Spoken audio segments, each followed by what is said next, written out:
Good morning. Well, after a long ride, I'm back again. You know, last few days have been full of all kinds of emotions and thoughts, and one more prevalent at the moment, and that is the massive response to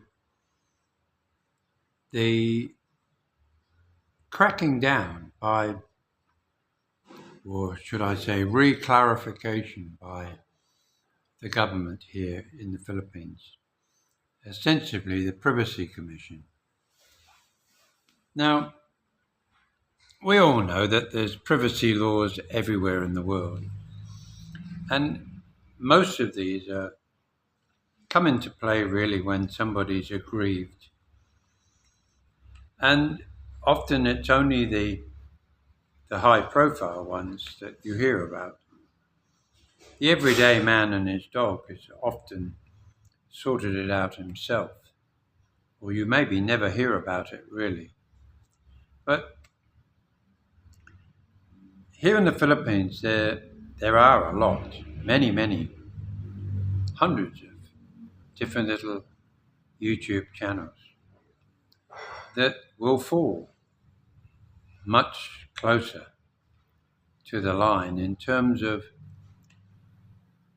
carrying out their hobby, their trade, their intention.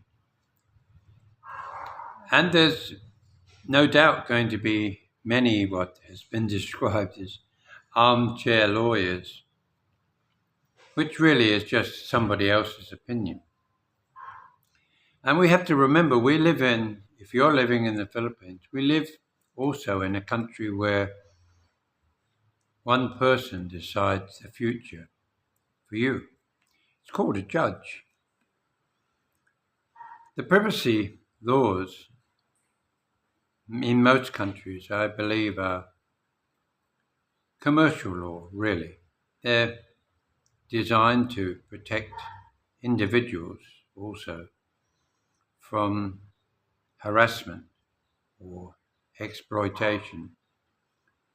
And naturally, they're, like all laws, they're all encompassing. They have to create them in a way that every aspect of somebody's problem is taken care of. And that's what we would all expect a law to provide. The antics of Vishali have just really highlighted the lackadaisical approach here in the Philippines for many years by the authorities since 2012 when the latest current law was applied. The amendment, or should I say the discussion document, merely tells people this is the law and these are the fine detail of it for those that don't want to look at the whole law as opposed in 2012. Many of us have gone along and done what is often a hobby, a pastime, something that is enjoyable for us to do. And one would have hoped that that is possible in the future too. You know, there's so many laws in every country, and it only takes one to make a mistake. And like all governments, they need to set examples. And I think Visali has ended up being one of those. You know, moving away from foreigners, a lot of Filipino, I don't know too many Filipino, but certainly to mind, Filipinos see it as a means to not just a hobby, but to promote themselves, their ideas, and to make, in some cases, quite substantial incomes in Philippine terms for them and their family. This law that they're talking about tends to focus, I believe, on us, foreigners. I may well be wrong, because I'm sure there's people out there creating these laws that make sure that it doesn't particularly focus on one particular group. But clearly, it's affecting foreigners. Many foreigners come here with their pensions, their meagre savings, and they decide to retire here. Some, of course, are on visitors' visas that they extend every 3 years, or should I say the maximum 3 years. They extend them every 2 months now.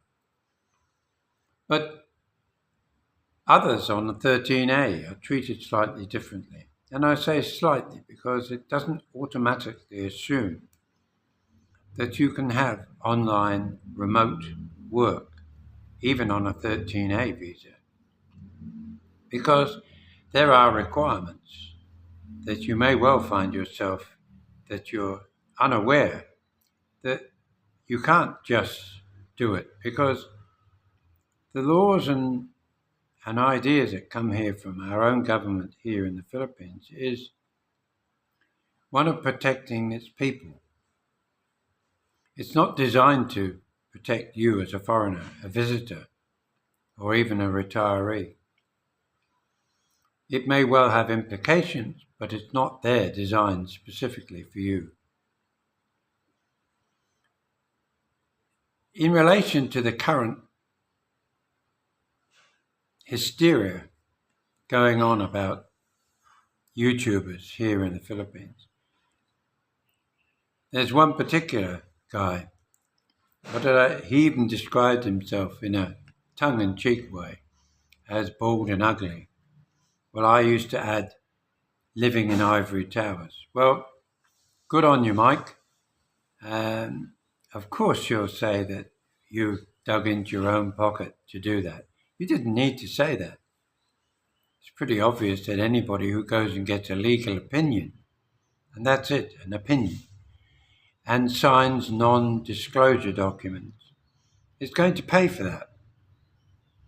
Why? Because Mike himself is a somewhat stickler for trying to justify his point of view.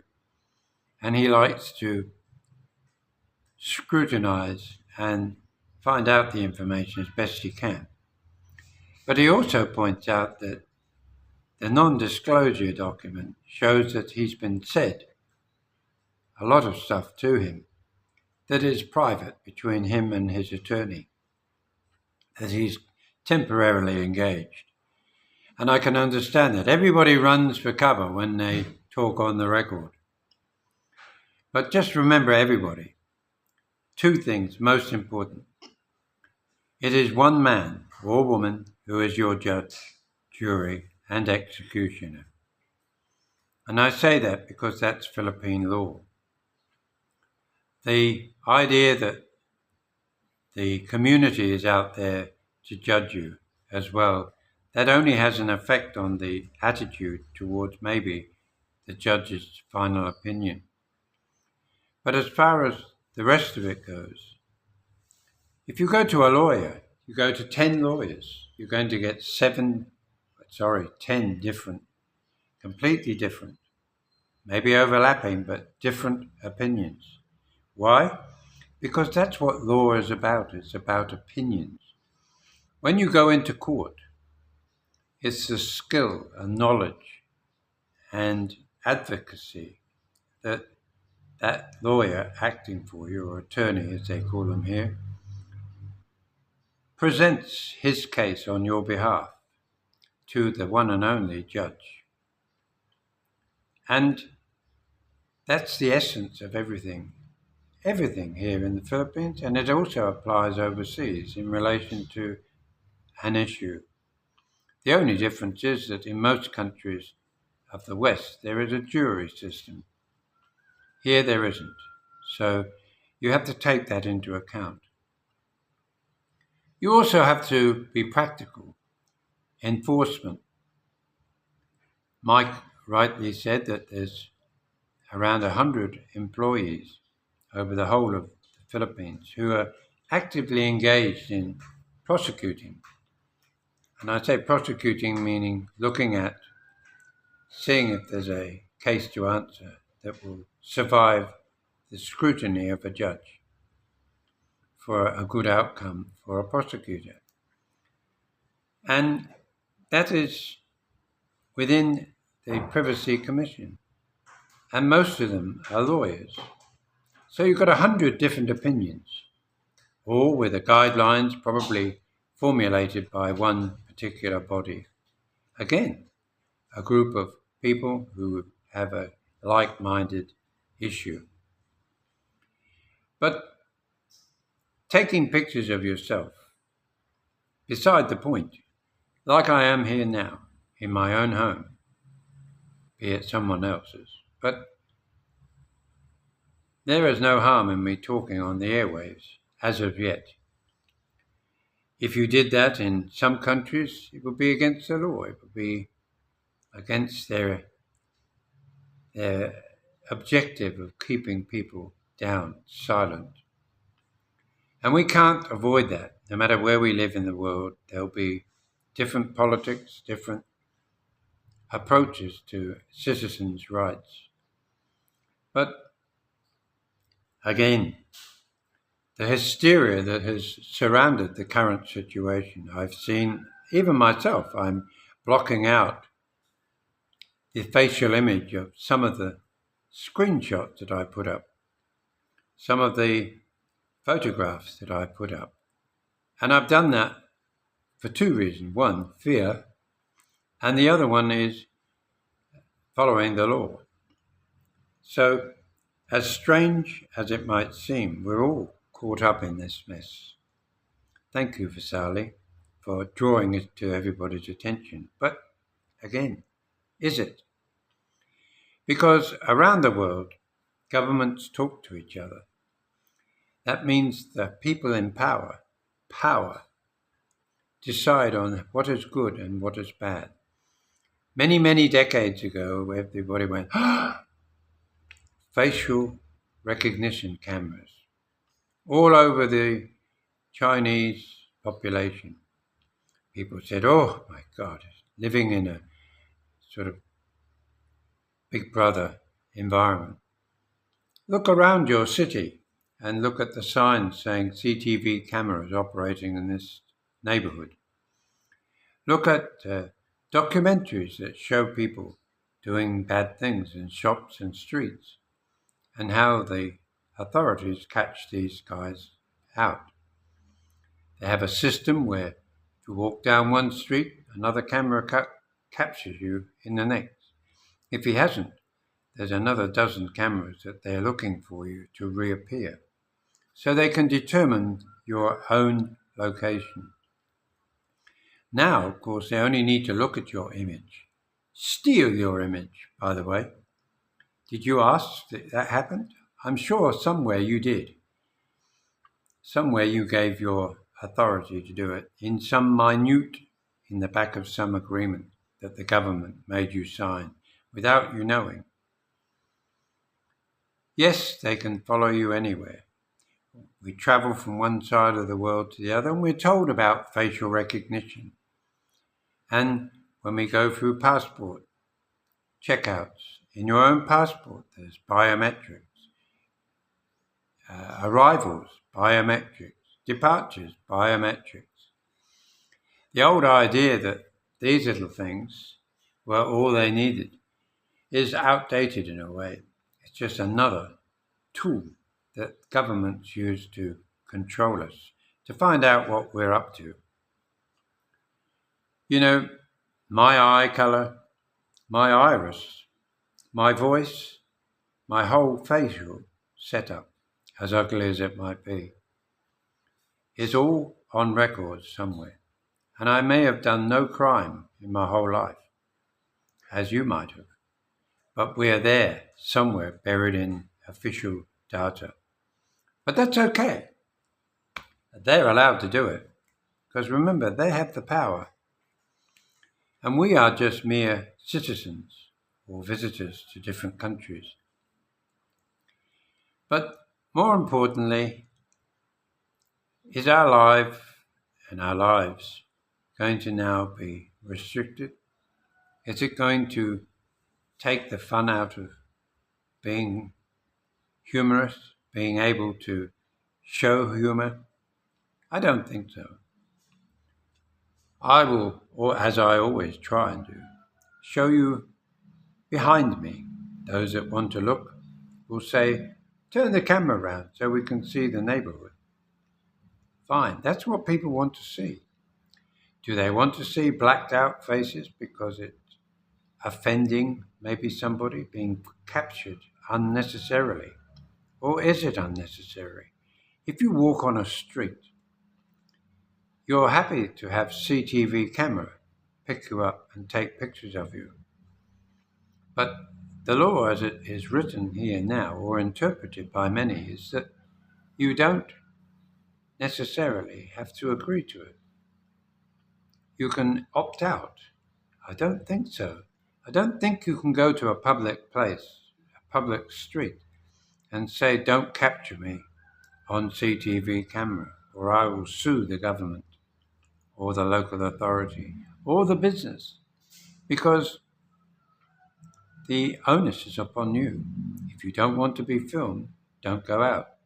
Go and stand in the desert and make sure there's no cameras watching you. The world has gone crazy, and I think we all know that. But we also need to try and balance what is realistically an activity that many of us enjoy, and many of us enjoy sharing. Here in the Philippines especially, there's not many places I go if I hold a camera up, even if I don't film. I could do an experiment of spending a day walking around a market, in the streets, and if I had another camera, I could film that exact situation. I could have one in this hand and one in that hand. I could have it set up on a frame. And people could think, maybe one on my glasses, one in my hand. And you could see the people going, hi Joe, hello, ooh, ooh, ooh, ooh. All these gestures that indicate they're happy to see themselves on film. But of course, we live in the Philippines. We live in Rafi land, where people do get upset about certain things. They do take it to Senator Rafi, or is he Congressman Raffo. And they do put themselves out there to ask for answers.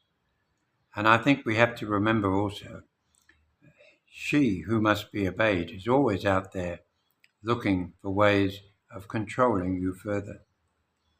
So my advice is carry on doing your face-to-face. Carry on maybe doing scenes where you know there are no people. Try and make it interesting. Maybe add music or a little over conversation. And just chill out a bit. Because we don't want to kill the goose that laid the golden egg, do we? And as a footnote to all of this is, a lot of this is all about money. It's about depriving you further of money. Why on earth would it be illegal to be here on a tourist visa and not continue your job, for instance, remotely, that you've had for many years overseas, and while you're here, carry on without having to change the method that you live or stay here? Well, sadly, if you look in the fine print, that's exactly why. Because they don't want you working. The argument, of course, is you're taking work away from those here. But if you work for a company, I won't name one, but there are many companies out there overseas that are looking for English natural speakers to talk conversational English online. And they pay quite good money in relation to converting it into pesos every month. But again, having a sideline like that to your stay is not permitted. I'm sorry, guys, if you read it carefully, it's not permitted. You have to get another type of visa. You have to be registered to do it. And therefore, that's why when they sit there and say, this kind of camera is no longer available, or this kind of camera is what we're talking about, this kind of gadget, as they refer to gadgets, the law is around those items. And that's the reason. They're trying to make you come in under the great big envelope of control. And how do you get around it? Two ways. You find a way around, and of course you have to find a way that you believe will work. And secondly, you just don't do it anymore. Simple as that. Don't do it anymore. You can't go and use an IPN and hide yourself in your own country and say, oh, I'm actually transmitting it from that country, because the laws apply to cover that. They've thought of everything, guys. They've thought of everything. They want you here. They want your money, but they don't want you to make additional money that might also flow to them. A very strange way of framing something. After all, they're there to protect the people. Where does our money go? Does it not go into this economy? I would think so. And these kinds of hysteria responses only add to the downturn of a projected increase in tourism in Southeast Asia, including here in the Philippines. And you just wait. You wait. Thailand, Singapore, Malaysia, Indonesia, Vietnam, the list goes on. They'll all start doing this soon. And everybody will end up just saying, what's the point? There are laws in our own country that cover it. But I don't know too many laws or bloggers out there from England, for instance, that film all around England, except maybe pictures of forests, beautiful walks over Scottish highlands. Again, maybe very carefully making sure that they don't capture images that are going to fall foul of the privacy laws in that country. Maybe we need to go back to our own country so we have a better protection, one where we can argue the point. I don't mean in an argumentative way, but to put forward a rational reason for doing it. Let's not end up like Microsoft. Sorry, Microsoft. Or Google. Sorry, Google. Or YouTube.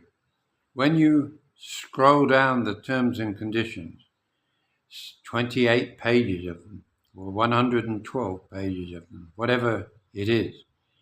If you don't press agree, then you don't get to use the product. And I think that YouTubers here in the Philippines are starting already. You don't have to look very far. Look at the about on so many of the channels that last week weren't doing it. Suddenly they've got disclaimers, privacy notices, you name it, it's there. Wow, what a crazy world. Let's talk about the rain. Let's talk about the sun. Let's talk about the wonderful people and the experiences that we have. And the cautionary notes, of course, of living with a Filipina here in the Philippines. Bye now.